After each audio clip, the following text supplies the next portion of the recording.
Hello everyone, this is a doctor. I hope you are doing really well। तो चलिए start करते हैं अपना केमिकल बॉन्डिंग। हम पढ़ रहे थे केमिकल बॉन्डिंग और मैंने आपको बताया था कि ये जो चैप्टर है केमिकल बॉन्डिंग, अगर हम 11 के पर्सपेक्टिव से देखें तो ये बहुत छोटा चैप्टर है, लेकिन यदि हम नीट और आईआईटी के बेसिस से पर्सपेक्टिव से देखें तो ये बहुत ज़्यादा इम्पॉर्टेंट चैप्टर है।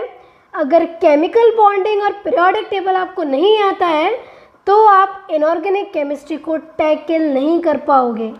भले इनऑर्गेनिक केमिस्ट्री के इन दो चैप्टर को छोड़कर बाकी चैप्टर अगर आप पढ़ लो, नहीं आपको ना समझ में आएगा और ना ही आपके स्कोर बन पाएंगे, है ना।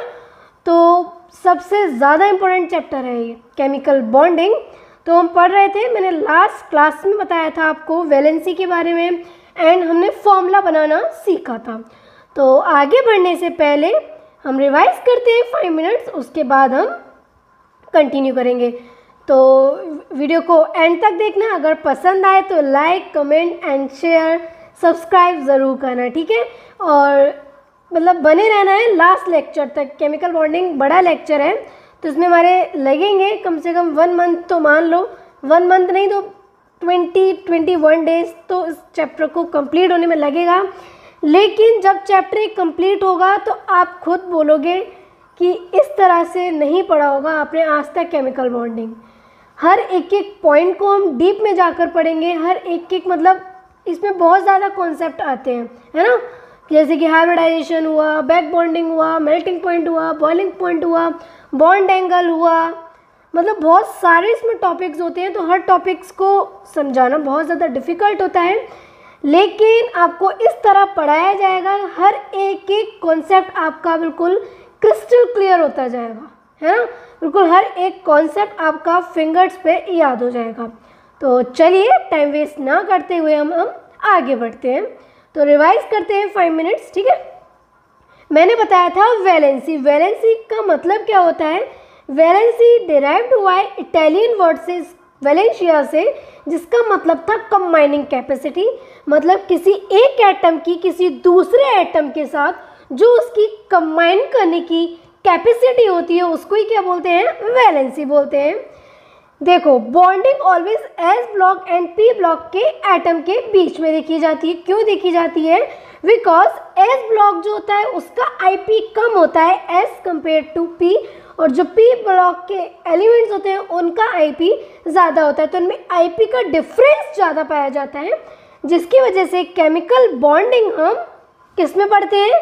एस एंड पी ब्लॉक में पढ़ते हैं। उसके बाद मैंने आपको बॉन्डिंग आप लोगों ने पढ़ा होगा, 2 टाइप के बॉन्ड तो आपने पढ़े ही होंगे कि जब मेटल और नॉन मेटल कंबाइन होता है तो आयनिक बॉन्ड बनता है, और जब नॉन मेटल और नॉन मेटल कंबाइन होता है तो कोवेलेंट बॉन्ड बनता है ना।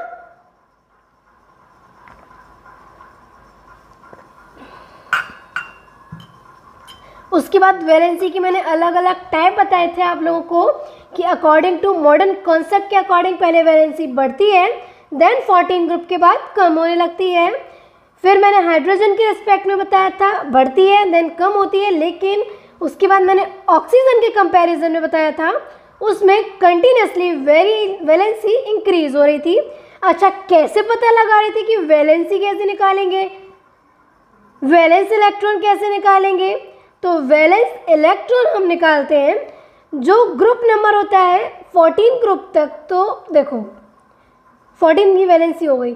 ग्रुप नंबर कैसे निकालते थे? ग्रुप नंबर की जो लास्ट डिजिट होती थी उसको बोलते थे वैलेंस इलेक्ट्रॉन, एंड वैलेंसी कैसे निकालते थे? 14th ग्रुप तक, फर्स्ट, सेकंड, 13 एंड 14 तक जो उसके वैलेंस इलेक्ट्रॉन होते थे वही उसकी वैलेंसी होती थी।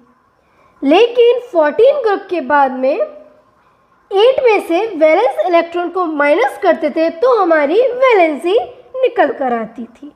फिर मैंने आपको ये फॉर्मूला बनाना सिखाया था कि फर्स्ट एलिमेंट की वैलेंसी लिखो, सेकंड एलिमेंट की वैलेंसी लिखो और उसका आपस में क्रॉस मल्टीप्लाई कर दो तो क्या बन जाएगा? फॉर्मूला बन जाएगा। मैंने बहुत सारे एग्जाम्पल भी कराया था, आप लोगों को मैंने होमवर्क भी दिया था। जैसे कि ये मैंने होमवर्क दिया था तो आप लोगों ने सॉल्व किया। चलिए क्या आंसर आया देखते हैं। ये आपको एक एटम दिया हुआ है पोटेशियम का, एक एटम दिया हुआ है सल्फर का। अब क्वेश्चन पूछा था कि इसका फॉर्मूला क्या होगा, तो मैंने क्या ट्रिक बताई थी, पहले फर्स्ट एलिमेंट की वैलेंसी रख दो, फिर सेकंड एलिमेंट की वैलेंसी लिख दो, उनका क्रॉस मल्टीप्लाई कर दो। जो वैलेंसी पोटेशियम के ऊपर आ रही है वो एस के फॉर्मूले के फॉर्म में आ जाएगी, जो एस की वैलेंसी आ रही है वो पोटेशियम के फॉर्मूले के फॉर्म में आ जाएगी। तो देखते हैं पोटेशियम किस ग्रुप का मेंबर है। अब तो आपको एटम एलिमेंट देखते ही आ जाना चाहिए कि किस ग्रुप में आता है, किस ब्लॉक में आता है, किस पीरियड में आता है। अगर नहीं आ रहा है, प्रॉब्लम हो रही है, तो पहले मेरे पीरियोडिक टेबल को फर्स्ट लेक्चर से लास्ट लेक्चर तक बिल्कुल ध्यान से पढ़ो, फिर आपको कोई भी डाउट नहीं पड़ेगा। देखो स्टार्टिंग में हम पढ़ते हैं, हमें हर चीज़ टफ लगती है, हमें समझ में तभी आती है कि जब एक चैप्टर को हम कंसिस्टेंट पढ़ते हैं।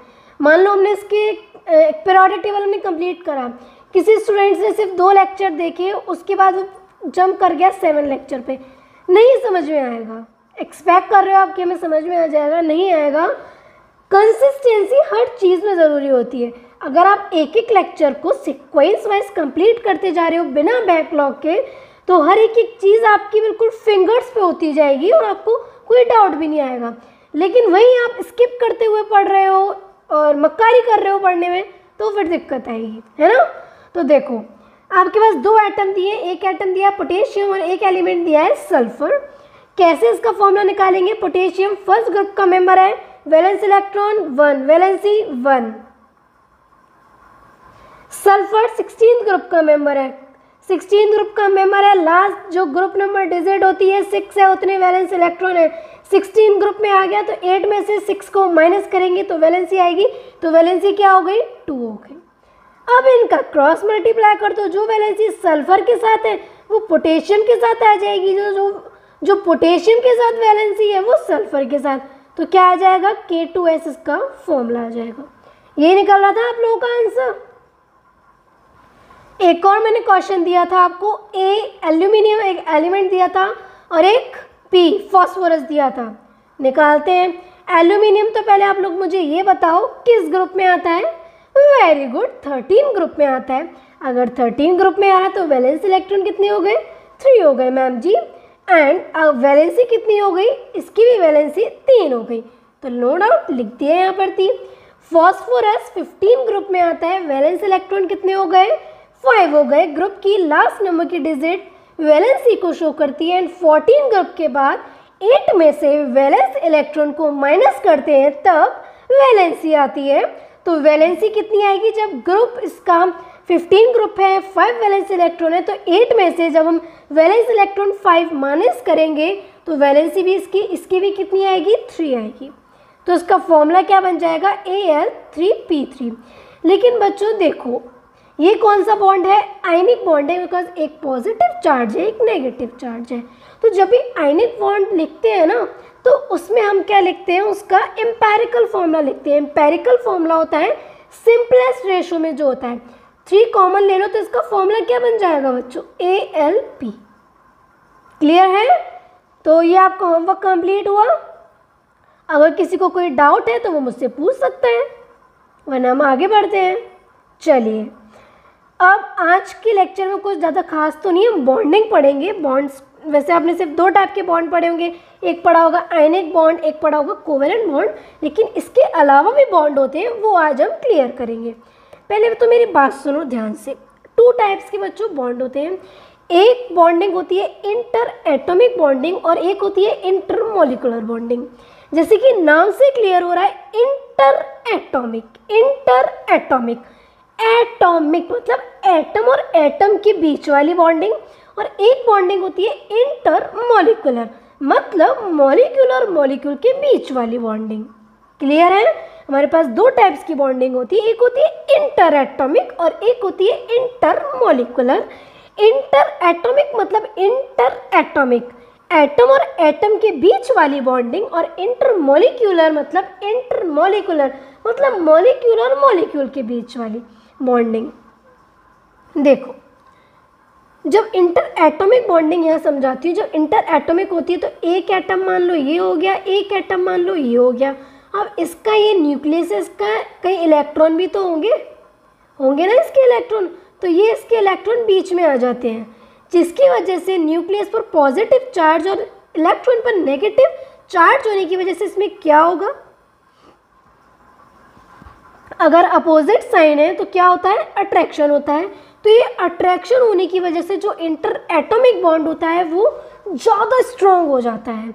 लेकिन जब हम इंटरमोलिकुलर वाला बॉन्ड देखते हैं ना, जब हम इंटरमोलिकुलर वाला बॉन्ड देखते हैं तो क्या होता है, इसमें बीच में क्या होता है, ये एक मॉलिक्यूल है, ये एक मॉलिक्यूल है। तो मॉलिक्यूल और मॉलिक्यूल देखो, जैसे कि यहाँ पर होगा, मॉलिक्यूल और मॉलिक्यूल के बीच में क्या है, इधर इलेक्ट्रॉन आ गए ना, इधर बीच में क्या इलेक्ट्रॉन आ रहे हैं, नहीं आ रहे। पॉजिटिव और पॉजिटिव चार्ज सेम चार्ज है, तो एक दूसरे को क्या करेंगे, ये रिपेल करेंगे। तो यहाँ पर भी यही बताया, ये डिलीट हो गया है, कोई बात नहीं, फिर से बना लेते हैं। ये न्यूक्लियस और ये उधर उसके इलेक्ट्रॉन आ जाएंगे और ये इसका न्यूक्लियस। तो यहाँ जो बॉन्डिंग हो रही है इंटरमोलिकुलर में वो न्यूक्लियस और न्यूक्लियस के बीच में हो रही है। एंड इंटर एटॉमिक में क्या हो रहा है कि इसमें इलेक्ट्रॉन बीच में आने की वजह से इस वाले न्यूक्लियस का इससे अट्रैक्शन ज़्यादा हो गया, इस वाले न्यूक्लियस का इस वाले इलेक्ट्रॉन से अट्रैक्शन ज़्यादा हो गया।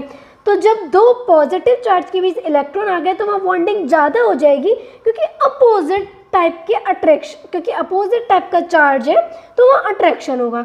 लेकिन इंटरमोलिकुलर में क्या होता है, बीच में कोई इलेक्ट्रॉन नहीं होते, पॉजिटिव एंड पॉजिटिव के बीच में लगता है। जब दो सिमिलर चार्जेस के बीच में अट्रैक्शन लगता है तो रिपेल तो ही होगा ना, क्योंकि आपको याद है मैंने एक ट्रिक बताई थी, ऐसे याद रखो कि अपोजिट चीज़ ऑलवेज अट्रैक्ट करती है हमें। तो अगर बीच में इलेक्ट्रॉन आ रहे हैं तो न्यूक्लियस ज़्यादा अट्रैक्ट होगा, लेकिन मान लो इलेक्ट्रॉन ही नहीं आ रहे, पॉजिटिव और पॉजिटिव चार्ज ही है, तो एक दूसरे को रिपेल करेगा। क्लियर है? तो ये हमारे टू टाइप्स के बॉन्ड होते हैं। एक होता है इंटर एटॉमिक, जो होता है एटम और एटम के बीच में, एटम और एटम के बीच में इलेक्ट्रॉन आने की वजह से inter atomic most strong bond होता है, स्टेबल बॉन्ड होता है एज कंपेयर टू इंटरमोलिकुलर। जबकि जो इंटरमोलिकुलर बॉन्ड होता है, इंटरमोलिकुलर में क्या होता है, इंटरमोलिकुलर में न्यूक्लियस और न्यूक्लियस के बीच में इलेक्ट्रॉन नहीं आता है, जिसकी वजह से न्यूक्लियस और न्यूक्लियस के बीच में सेम चार्ज वाला है, तो एक दूसरे को रिपेल करेंगे। तो इंटर एटॉमिक और इंटरमोलिकुलर, अब आप बताओ कौन सा ज़्यादा स्ट्रांग होगा, इंटर एटॉमिक या इंटरमोलिकुलर? बता दोगे ना, इंटर एटॉमिक ज़्यादा स्ट्रांग होगा, बिकॉज वहाँ इलेक्ट्रॉन बीच में आ गए, positive charge and electron opposite charge एक दूसरे को अट्रैक्ट करेंगे। जबकि इंटरमोलिकुलर में पॉजिटिव और पॉजिटिव के बीच में लगेगा अट्रैक्शन, तो वो एक दूसरे को रिपेल करेंगे, अट्रैक्शन नहीं बोलेंगे, वो एक दूसरे को रिपेल करेंगे, बॉन्डिंग बोल सकते हो। क्लियर है? देखिए हमारे पास दो टाइप के बॉन्ड होते हैं, एक होता है इंटर एटॉमिक बॉन्ड और एक होता है intermolecular bond. Inter atomic bond लगता है बिटवीन एटम्स के बीच एंड इंटरमोलिकुलर बॉन्ड लगता है बिटवीन मॉलिक्यूल्स के बीच। इंटर एटॉमिक में चार टाइप्स के बॉन्ड होते हैं, एक होता है आयनिक बॉन्ड, एक होता है कोवेलेंट बॉन्ड, एक होता है कोऑर्डिनेट बॉन्ड और एक होता है मेटालिक बॉन्ड। केमिकल बॉन्डिंग को टू पार्ट्स में डिवाइड किया गया है, एक होता है इंटर एटॉमिक बॉन्ड और एक होता है इंटर मॉलिकुलर। इंटर एटॉमिक का मतलब एटम एंड एटम के बीच एंड इंटर मॉलिकुलर का मतलब मॉलिक्यूल एंड मॉलिक्यूल के बीच। इंटर एटॉमिक के भी चार टाइप्स होते हैं, एक होता है आयनिक बॉन्ड, एक होता है कोवेलेंट बॉन्ड, एक होता है कोऑर्डिनेट बॉन्ड और एक होता है मेटालिक बॉन्ड। जो आयनिक बॉन्ड लगता है वो लगता है between metal and non metal के बीच, जो कोवेलेंट बॉन्ड लगता है वो लगता है between non metal and non metal के बीच। कोऑर्डिनेट बॉन्ड दोनों में लगता है, बिटवीन मेटल और नॉन मेटल में भी लगेगा और non metals and non metals में भी लगेगा। और मेटलिक जैसे नाम से ही क्लियर हो रहा है, ये कहाँ लगेगा, मेटल्स में लगेगा। तो मेरे साथ फिर से एक बार रिपीट करो, केमिकल बॉन्डिंग को टू पार्ट्स में डिवाइड किया गया है, inter atomic and inter molecular. Inter atomic के चार टाइप्स में डिवाइड किया गया है, ionic bond, covalent bond, coordinate bond and metallic bond. Ionic bond between metal and non metal के बीच में लगता है, covalent bond between non metal and non metal के बीच में लगता है, कोऑर्डिनेट बॉन्ड बिटवीन मेटल और नॉन मेटल के बीच में भी लगता है, नॉन मेटल और नॉन मेटल के बीच में भी लगता है। जबकि जो मेटेलिक बॉन्ड होता है, मेटेलिक बॉन्ड आपका लगता है बिटवीन मेटेलिक एटम्स के बीच। क्लियर है? चलिए जी, तो अब हमें आपने ये तो बता दिया, लेकिन मेरे को एक बात बताओ आगे स्टार्ट करने से पहले कि मेटल्स को कहाँ रखा गया है, नॉन मेटल्स को कहाँ रखा गया है। जब आप लोगों को यही क्लियर नहीं होगा तो आप कैसे पहचान लोगे कि कौन सी मेटल है, कौन सी नॉन मेटल्स है, कौन सी मेटेलॉइड्स है। पहले तो मुझे ये क्लियर करके बताओ। मैंने बहुत अच्छी तरह आप लोगों को ये समझाया है, रिवाइज कराया, आप लोग मुझे बताओ मैंने क्या बताया था कि एस ब्लॉक में, डी ब्लॉक में एंड एफ ब्लॉक में टोटली मेटल्स को रखा गया है, जबकि पी ब्लॉक में मेटल्स को भी रखा गया है, नॉन मेटल्स को भी रखा गया है एंड मेटेलॉइड्स को भी रखा गया है। अब बात करते हैं आयनिक बॉन्ड। मैंने बता दिया कि बिटवीन मेटल और नॉन मेटल के बीच में बनता है। देखो आयनिक बॉन्ड जो बनता है ना, ये कंप्लीट ट्रांसफॉर्मेशन ऑफ इलेक्ट्रॉन के बीच बनता है। मतलब इसमें एक इलेक्ट्रॉन पूरा ट्रांसफर होता है। जैसे कि ये है, मान लो हाइड्रोजन है, ठीक है, या फिर हाइड्रोजन छोड़ो, मान लो ऑक्सीजन लिया हमने, एक इलेक्ट्रॉन निकालेंगे तो इसमें पूरा एक इलेक्ट्रॉन ट्रांसफर होगा बच्चा, उसको आयनिक बॉन्ड बोलेंगे। इसमें कंप्लीट ट्रांसफॉर्मेशन होता है एक इलेक्ट्रॉन का। अब क्वेश्चन आता है कोवेलेंट बॉन्ड कैसे बनता है। ये तो क्लियर हो गया ना कि कोवेलेंट बॉन्ड किस किस के बीच में बनेगा, between non metals and non metals के बीच। और नॉन मेटल्स कहाँ आती हैं, पी ब्लॉक में आती है। कोवेलेंट बच्चों बनता है by mutual sharing of electron. अब ये म्यूचुअल शेयरिंग क्या होती है, हम बोलते हैं ना म्यूचुअल रिलेशनशिप बोलते हैं, मतलब म्यूचुअल या फिर म्यूचुअल कोई भी, जैसे कि समझ लो किसी के पास 10 रुपीज़ है, कोई ब्रदर सिस्टर है उनके पास 10 रुपीज़ है, तो उसके भाई ने अपनी बहन से बोला कि मेरे पास 10 रुपीज़ है, चल 5 रुपये तू ले ले, 5 रुपये मैं रख ले रहा हूँ। तो इसको बोलते हैं म्यूचुअल शेयरिंग। क्या बोलते हैं इसको, म्यूचुअल शेयरिंग, कि 5 रुपये मैंने रख लिए। जैसे कि कोई उसको 10 रुपीज़ देकर गया तो उसने अपनी बहन से बोला कि 5 रुपये तू रख ले, 5 रुपये मैं रख लेता हूँ, तो इसको बोलते हैं म्यूचुअल शेयरिंग। लेकिन बॉन्डिंग में क्या होती है म्यूचुअल शेयरिंग ऑफ इलेक्ट्रॉन, जैसे कि मान लो O2 एटम, मॉलिक्यूल नहीं, ऑक्सीजन एटम की बात हो रही है, तो ऑक्सीजन एटम की बात हो रही है, तो यहाँ पर क्या होगा, म्यूचुअल शेयरिंग होगी इलेक्ट्रॉन की, कि मतलब एक इलेक्ट्रॉन तू रख ले, एक इलेक्ट्रॉन मैं रख ले रहा हूँ, ऐसे। क्लियर है? एंड कोऑर्डिनेट बॉन्ड बनता है between metals and non metals के बीच and non metals and non metals की, मतलब जो आयनिक बॉन्ड कोवेलेंट में पढ़े थे ना, उन दोनों को मिलाकर ही कोऑर्डिनेट बॉन्ड में बनता है। जो कोऑर्डिनेट बॉन्ड बनता है वो बनता है पार्शियल शेयरिंग ऑफ इलेक्ट्रॉन से। किसके बीच में बनता है, पार्शियल शेयरिंग ऑफ इलेक्ट्रॉन का मतलब होता है कि वो मेरे पास भी काउंट होगा और तेरे पास भी काउंट होगा। मतलब जैसे कि तेरे को पैसों की ज़रूरत है तो मैं तुझे पैसे दे रही हूँ, लेकिन पैसे तो वो मेरे ही रहेंगे ना, बाद में तू मेरे को दे देगी उधार तूने लिए हैं, तो बाद में तू मुझे दे तो देगी ना पैसे वो। तो वो ऐसे कोऑर्डिनेट बॉन्ड में होता है कि है तो वो मेरे ही पैसे, लेकिन तेरे को ज़रूरत होने पर मैंने तेरे को दे रही हूँ कुछ टाइम के लिए, लेकिन वो काउंट मेरे में ही होंगे इलेक्ट्रॉन। ठीक है, पैसों की बात है, इलेक्ट्रॉन से देखो कि है तो इलेक्ट्रॉन वो मेरे, लेकिन तुझे इलेक्ट्रॉन की जरूरत पड़ गई है तो तेरे को मैं दे रही हूँ, लेकिन काउंट वो इलेक्ट्रॉन मेरे में ही होंगे, तो उस बॉन्ड को हम बोलते हैं कोऑर्डिनेट बॉन्ड। क्लियर है? चलिए, कोऑर्डिनेशन चैप्टर एक पूरा चैप्टर है, इतना मस्तदार चैप्टर पढ़ेंगे, वो इतना क्लियर आज तक नहीं पढ़ा होगा, आगे पढ़ेंगे ना। कोऑर्डिनेशन पूरा चैप्टर है ये। एंड फोर्थ हमारे पास बॉन्ड आता है मेटेलिक बॉन्ड। मेटेलिक के नाम से क्लियर हो रहा है, ये कहाँ प्रेजेंट होगा, बिटवीन मेटल एटम्स के बीच। अच्छा मुझे बताओ कि एक क्वेश्चन मैं ऐसे ही पूछती हूँ, पूरे पीरियोडिक टेबल में सबसे ज़्यादा मेटेलिक कौन है? No doubt s block, d block and f block में मेटल्स आती हैं, लेकिन सबसे ज़्यादा स्ट्रॉन्ग मेटल्स कौन सी हैं? एस ब्लॉक की। Very good. तो मेरे साथ फिर से रिवाइज करो, केमिकल बॉन्डिंग को 2 पार्ट्स में डिवाइड किया गया है, एक इंटर एटॉमिक और एक इंटर मॉलिकुलर। इंटर एटॉमिक जो बॉन्डिंग होती है वो बिटवीन एटम्स के बीच में होती है, और जो इंटर मॉलिकुलर बॉन्डिंग होती है वो बिटवीन मॉलिक्यूल्स के बीच में होती है। इंटर एटॉमिक को 4 पार्ट्स में डिवाइड किया गया है, ionic bond, covalent bond, coordinate bond and metallic bond. Ionic bond कहाँ बनता था? Between metal and non metal के बीच में बनता है। एंड आयनिक बॉन्ड जो बनता है वो कंप्लीट ट्रांसफॉर्मेशन ऑफ इलेक्ट्रॉन से बनता है। दूसरा बॉन्ड था कोवेलेंट बॉन्ड। कोवेलेंट बॉन्ड बनता था between non metal and non metal के बीच।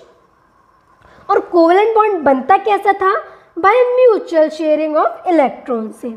थर्ड था कोऑर्डिनेशन बॉन्ड या फिर कोऑर्डिनेट बॉन्ड, या फिर इसको ही डेटिव बॉन्ड बोलते हैं, या फिर इसको ही बोलते हैं डोनर और एक्सेप्टिव बॉन्ड। क्लियर है?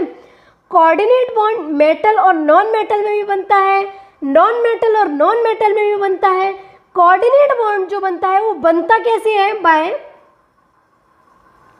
पार्शियल शेयरिंग ऑफ इलेक्ट्रॉन से। क्लियर है?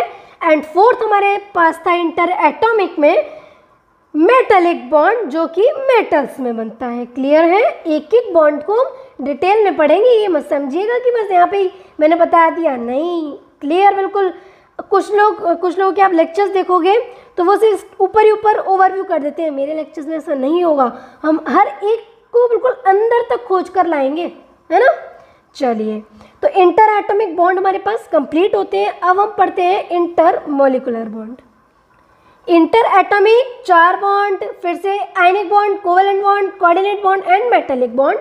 इंटर मॉलिक्यूलर हमारे पास सिर्फ 2 बॉन्ड ही होते हैं बच्चों, एक होते हैं हाइड्रोजन बॉन्ड और एक होता है van der Waals bond. Hydrogen bond ज़्यादा स्ट्रॉन्ग होता है वैन डर वाल्स से। क्यों होता है? हाइड्रोजन बॉन्ड तो पहले कहाँ बनता है? पहले तो मेरी बात सुनो। किसी को पता है कि एसिडिक हाइड्रोजन किसको बोलते हैं? जानता है कोई? किसी को पता हो कि एसिडिक हाइड्रोजन किसको बोलते हैं? बताएगा मुझे कोई? जल्दी बताओ, किसी को पता है? क्योंकि इसमें लेक्चर्स में बहुत बच्चे 12 पास आउट भी तो होंगे। पता है किसी को कि एसिडिक हाइड्रोजन किसको बोलते हैं? केमिकल बॉन्डिंग में टर्म है ये। पता है किसी को? पता है तो जल्दी कमेंट करो, बताओ मुझे। कोई बात नहीं, मैं बताती हूँ। देखो, फोन कौन सा? Fluorine, oxygen and nitrogen. जब फोन के साथ डायरेक्टली हाइड्रोजन अटैच होती है ना, तो उस हाइड्रोजन को बोलते हैं एसिडिक हाइड्रोजन। क्या बोलते हैं? Acidic hydrogen. जब फोन के साथ डायरेक्टली अटैच होगी हाइड्रोजन, उसको बोलेंगे एसिडिक हाइड्रोजन। अब हम पढ़ रहे थे हाइड्रोजन बॉन्डिंग। हाइड्रोजन बॉन्डिंग क्या होती है? हाइड्रोजन बॉन्डिंग इसलिए स्ट्रॉन्ग हो जाती है वैन डर वाल्स से, बिकॉज पहली बात तो हाइड्रोजन बॉन्ड कहाँ बनेगा? जब FON से, मतलब फोन से डायरेक्टली हाइड्रोजन जब अटैच होगा तो वहाँ पर हाइड्रोजन बॉन्ड बनेगा। हाइड्रोजन बॉन्ड में क्या होता है? डायपोल बनता है। अब ये डायपोल क्या होता है?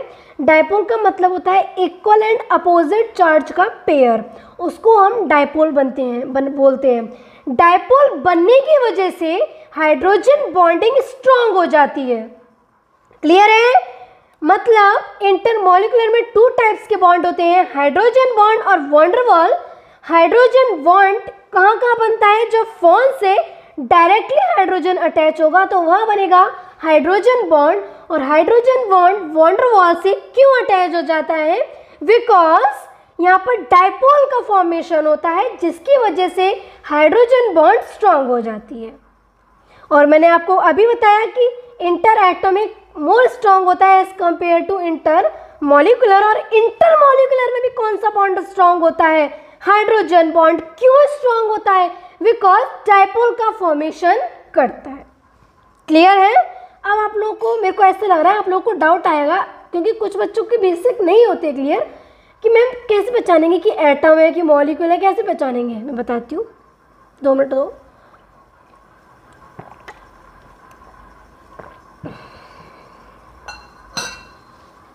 देखो, जो एटम या फिर जो एलिमेंट अपनी रियल स्टेट में पाया जाता है ना, वो मॉलिक्यूल की फॉर्म में होगा, एटम की फॉर्म में होगा, वो उसकी रियल होती है। जैसे कि ऑक्सीजन, आपको पता है कि ऑक्सीजन मॉलिक्यूल के फॉर्म में पाया जाता है, तो ये हो गया O2। लेकिन जब खाली ऑक्सीजन पाया जा रहा है ना, खाली ऑक्सीजन और ऑक्सीजन एक एक एटम दे दिया है, तो यहाँ तो बच्चों इंटर एटॉमिक बॉन्ड लगेगा। लेकिन वही बात आ गई, उसने O2 मॉलिक्यूल दे दिया जो उसकी रियल फॉर्म है। जो O2 पाया जाता है मॉलिक्यूल के फॉर्म में, तो एक O2 का मॉलिक्यूल ये रहा। अब मॉलिक्यूल और मॉलिक्यूल के बीच देखेंगे तो क्या यहाँ हाइड्रोजन फ़ोन से अटैच है? कहीं हाइड्रोजन दिखाई दे रहा है? यहाँ पर नहीं दिखाई दे रहा, तो हाइड्रोजन बॉन्ड तो नहीं होगा। तो कौन सा बॉन्ड होगा? वॉन डर वाल। एक ट्रिक सुन लो, हाइड्रोजन बॉन्ड कहाँ लगेगा? जब हाइड्रोजन डायरेक्टली अटैच है फोन से, वहाँ हाइड्रोजन बॉन्ड लगेगा। बाकी आपको कोई भी मॉलिक्यूल दिख जाए हाइड्रोजन बॉन्ड के अलावा, सब में वॉन डर वाल दिखेगा। क्लियर है? तो फिर से समझ लो एक और बार। जैसे कि आपको दे दिया हाइड्रोजन, दो हाइड्रोजन के दो एटम दे दिए। अब मुझे बताओ इसमें कौन सी बॉन्डिंग होगी? पहले तो ये बता दो, इंटर एटॉमिक होगी कि इंटर मॉलिकुलर होगी? हाइड्रोजन एटम दिया है क्योंकि हाइड्रोजन H2 की फॉर्म में पाया जाता है। जब H2 और H2 ये मॉलिक्यूल हो गया, अगर इन दोनों के बीच में पाया जा रहा है, इसके साथ फोन अटैच नहीं है, तो अभी भी ये वॉन डर वाली बॉन्ड होगा। जब ये हाइड्रोजन डायरेक्टली फोन से अटैच होता तब इसको हाइड्रोजन बॉन्ड बोलते हैं। इधर कोई फोन से अटैच नहीं है, तो अब इसमें कौन सा बॉन्ड हो जाएगा? वॉन डर वाल। लेकिन हाइड्रोजन एटम दे दिया तो अब इंटर एटॉमिक वाले बॉन्ड आ जाएंगे, और हाइड्रोजन नॉन मेटल में काउंट होती है, तो एक कौन सा बॉन्ड हो जाएगा? कोवेलेंट बॉन्ड हो जाएगा। क्लियर है? समझ रहे हो ना मैं क्या बोलना चाह रही हूँ? जब एटम और एटम दे तो एटम के बीच वाला देखोगे। अगर एक एटम मेटल दे दिया, एक एटम नॉन मेटल दे दिया, तो आयनिक बॉन्ड बनेगा। अगर दोनों एटम नॉन मेटल दे दिए तो कोवेलेंट बॉन्ड बनेगा। लेकिन मॉलिक्यूल में हाइड्रोजन बॉन्ड तभी होगा जब हाइड्रोजन मॉलिक्यूल डायरेक्टली फोन से अटैच है। लेकिन अगर हाइड्रोजन हाइड्रोजन खाली डायरेक्ट दे दिया है तो उसमें फिर वॉन डर वाल आएगा। क्लियर है? चलो एक और पॉइंट कि पूरे यूनिवर्स में कोई भी स्पीसीज तीन फॉर्म में एग्जिस्ट करती है, या तो एटम्स में, आइंस में और मॉलिक्यूल्स में। क्लियर है? तो बच्चों अभी तक हमने पढ़ा कि कितने टाइप्स के बॉन्ड होते हैं। अब हम पढ़ेंगे बॉन्डिंग होती क्यों है। पहले तो आप लोग मुझे ये बताओ, कोई भी चीज़ अपनी एनर्जी को कम करके अपनी स्टेबिलिटी को बढ़ाना चाहता है। जैसे कि मान लो किसी ने बिजनेस स्टार्ट किया, तो वो चाहता है ना कि हम कम पैसे लगा कर ही मेरी स्टेबिलिटी बढ़ जाए, मेरा बिजनेस चल जाए, है ना? चाहता है कि नहीं? कोई भी इंसान, सबकी मेंटेलिटी होती है कि हमारा बिजनेस चल जाए और उसमें थोड़ा कम पैसा लगे और हमारा स्टेबल हो जाए बिजनेस। तो वही बॉन्डिंग का हिसाब है कि कोई भी अपनी एनर्जी कम हो जाए और उसकी स्टेबिलिटी बढ़ जाए। पहली बात तो जब बॉन्ड फॉर्म होता है ना, जब दो बॉन्ड फॉर्म होता है तो मैंने बोला था आपको पीरियोडिक टेबल में कि जब दो बॉन्ड फॉर्म होता था तो एनर्जी रिलीज होती थी। क्यों रिलीज होती थी? जब बॉन्ड फॉर्म होता था एनर्जी रिलीज हो रही है, मतलब अपने पास एनर्जी कम बची, क्योंकि एनर्जी तो रिलीज हो गई ना। अगर एनर्जी रिलीज हो गई तो अपने पास एनर्जी कम बची। एनर्जी कम तो स्टेबिलिटी ज़्यादा। क्यों ज़्यादा? बिकॉज एनर्जी इन्वर्सली प्रोपोर्शनल होती है स्टेबिलिटी के। तो केमिकल बॉन्डिंग का कॉज क्या होता है? पहला, to acquire minimum potential energy, मतलब अपनी एनर्जी को कम करना चाहता है और अपनी स्टेबिलिटी को बढ़ाना चाहता है। तभी जब भी कोई भी बॉन्ड बनता है तो एनर्जी रिलीज होती है, एक्सोथर्मिक प्रोसेस होती है। बिकॉज एनर्जी रिलीज होने की वजह से हमारे पास एनर्जी कम बचेगी। अगर हमारे पास एनर्जी कम बचेगी मतलब हमारे पास स्टेबिलिटी ज़्यादा हो गई। एनर्जी स्टेबिलिटी के इन्वर्सली प्रोपोर्शनल होती है। क्लियर है? तो पहला हमारे पास पॉइंट क्लियर हो गया कि केमिकल बॉन्डिंग क्यों होती है? To acquire minimum energy and maximum stability. एक वीवीटी हम पढ़ेंगे, उसमें क्या होता है कि जब भी कोई बॉन्ड बनता है ना तो उसमें नेट अट्रैक्शन ज़्यादा होता है नेट रिपल्शन से। कैसे? देखो, कोई भी हमने ये लिया, बॉन्ड बन रहा है, हमने दो एटम लिए, एक ए एक बी। तो ये ए एटम का न्यूक्लियस, ये उसके इलेक्ट्रॉन, ये बी एटम का न्यूक्लियस, ये उसके इलेक्ट्रॉन। अब न्यूक्लियस और इलेक्ट्रॉन अपोजिट चार्ज के, तो इसमें क्या लगेगा? अट्रैक्शन लगेगा। ए का मतलब है अट्रैक्शन। अब जैसे कि बी का जो न्यूक्लियस है वो ए के न्यूक्लियस के साथ भी अट्रैक्शन शो करेगा, और बी का जो न्यूक्लियस है वो बी के इलेक्ट्रॉन के साथ भी अट्रैक्शन शो करेगा। ऐसी सिमिलर जो न्यूक्लियस ए है वो ए वाले के इलेक्ट्रॉन के साथ भी अट्रैक्शन शो करेगा और बी वाले के इलेक्ट्रॉन के साथ भी अट्रैक्शन शो करेगा। रिपल्शन किस किस के बीच में होगा? न्यूक्लियस और न्यूक्लियस ए और न्यूक्लियस बी के बीच, and electron A to electron B के बीच। क्यों रिपल्शन होगा? बिकॉज ये क्या है, सेम चार्ज है तो रिपल्शन हो रहा है। तो मुझे बताओ नेट अट्रैक्शन ज़्यादा है कि नेट रिपल्शन ज़्यादा है? ये चार तो क्या है, अट्रैक्शन। चार होते नहीं है, काउंट नहीं कर सकते, मैं आपको समझाने के लिए बता रही हूँ। ये क्या है, अट्रैक्शन, और ये क्या है, रिपल्शन। सिर्फ दो बॉन्ड ही तो रिपल कर रहे हैं, एक न्यूक्लियस वाला, एक इलेक्ट्रॉन वाला, जबकि अट्रैक्शन क्या है, ज़्यादा है। क्लियर है? तो जब भी बॉन्ड फॉर्म होता है तो पहली बात तो वो एक्सोथर्मिक प्रोसेस होती है, एनर्जी रिलीज होती है। खुद के पास अगर एनर्जी रिलीज हो जाएगी तो खुद के पास एनर्जी कम बचेगी। अगर एनर्जी कम बच रही है तो स्टेबिलिटी ज़्यादा हो जाएगी, क्योंकि जहाँ एनर्जी कम होती है, ये पॉइंट लिख लो, जो एनर्जी होती है वो इन्वर्सली प्रोपोर्शनल होती है स्टेबिलिटी के।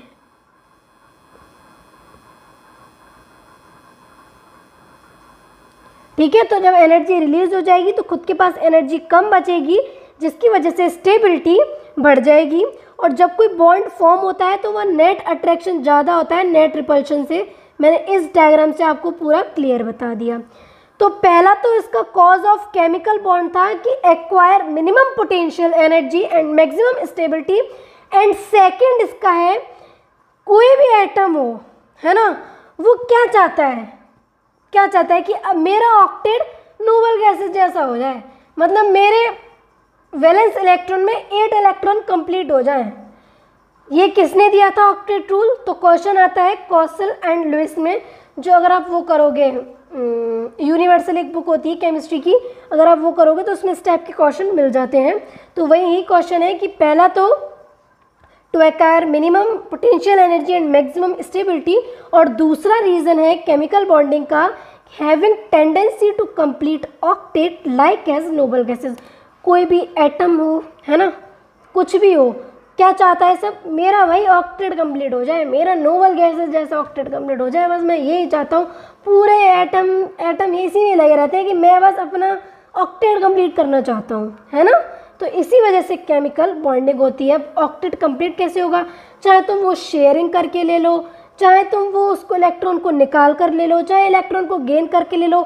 मेरा पर्सपेक्टिव और मोटिव यही है कि मेरे इलेक्ट्रॉन, मतलब मेरा ऑक्टेट कंप्लीट हो जाए। क्लियर है? तो आगे पढ़ेंगे कैसे कैसे इलेक्ट्रॉन को शेयर करेंगे, कैसे गेन करेंगे, कैसे लूज करेंगे, है ना। तो आज मैंने आप लोगों को केमिकल बॉन्डिंग के बॉन्ड बताए, inter atomic, intermolecular. Inter atomic 4 types, ionic bond, covalent bond, coordinate bond, metallic bond. And intermolecular में 2 टाइप के बॉन्ड बनाए, हाइड्रोजन बॉन्ड, वैन डर वाल। हाइड्रोजन बॉन्ड तभी लगेगा जब फोन से डायरेक्टली हाइड्रोजन अटैच होगा। एसिटिक हाइड्रोजन किसको बोला था? जब हाइड्रोजन डायरेक्टली फोन से अटैच होता है। उसके बाद मैंने आपको आज बताया cause of chemical bonding. Chemical bonding क्यों होती है? तो पहला, अपनी एनर्जी कम करना चाहते हैं और स्टेबिलिटी बढ़ाना चाहते हैं इसलिए, और दूसरा having tendency to complete octet like as noble gases. Clear है? तो आज की क्लास यहीं तक ही रखते हैं, आगे का कल पढ़ेंगे। किसी को कोई भी डाउट है, पहले तो आप लोग मुझे ये बता दो कि आप लोगों ने पीरियोडिक टेबल के PYQ लगाए हैं या नहीं लगाए हैं। अगर नहीं लगाए हैं तो फिर आप मुझे कमेंट सेक्शन में बताओ, PYQ का एक लेक्चर उसमें डालूंगी, फिर क्वेश्चन कराऊंगी सारे। बताओ मुझे फटाफट से, क्योंकि आप लोग डाउट भी नहीं पूछते हो, कोई डाउट नहीं आता आप लोगों को। किसी को कोई भी डाउट है, मैं आपको टाइम दे रही हूँ, मंडे तक आप अपना कंप्लीट कर लो PYQ। उसके बाद कल है संडे, है ना। तो कल आपका, अभी मैंने जो प्रीवियस लेक्चर दिया था वो मॉर्फोलॉजी का 1 शॉट वीडियो था। हम लोग 1 शॉट में क्या कर रहे हैं, एक बॉटनी का चैप्टर उठाते हैं, एक जूलॉजी का चैप्टर उठाते हैं, ऐसे हमारा कंप्लीट होता जाएगा। जिससे हमारे कितने चैप्टर कंप्लीट हो गए? मैंने आपके 3 चैप्टर कंप्लीट करा दिए ना शायद। पहला बायोलॉजिकल क्लासिफिकेशन, दूसरा मैंने कराया था ब्लड सर्कुलेशन, तीसरा मॉर्फोलॉजी। अब कल मैं 4th आपका लूँगी एंडोक्राइन। तो कल संडे है, कल संडे को आपको एंडोक्राइन डालूंगी मैं, ठीक है। इवनिंग में आएगा वो लेक्चर भी। तो उसके बाद अगर आप लोगों को डाउट आ रहे हैं PYQ में, तो मैं एक PYQ का लेक्चर ले आऊँगी। अगर आप लोग बोलोगे तो मुझे कमेंट सेक्शन के अंदर कमेंट करके बताओ अगर आप PYQ चाहते हो पीरियोडिक टेबल का। बाकी आगे से मैं एक लेक्चर पूरा PYQ का रखूँगी, ताकि आपको अगर कोई डाउट भी आ रहा है तो आप उस लेक्चर को देखकर सॉल्व कर लोगे। क्लियर है? तो चलिए आज यहीं तक ही रखते हैं क्लास, आगे का कल पढ़ेंगे। तो पढ़ते रहिए, मेहनत करते रहिए, कंसिस्टेंट रहिए, लेक्चर को पूरा देखना है, ठीक है, बिल्कुल स्किप नहीं करना है अगर अपनी केमिकल बॉन्डिंग को अपनी पूरी फिंगर्स अपनी मुट्ठी में करना है तो, ठीक है। तो कीप वर्किंग, कीप हसलिंग। जय हिंद, जय भारत, और please like, comment, share and subscribe कर दो जल्दी जल्दी से, ठीक है। Okay, bye bye.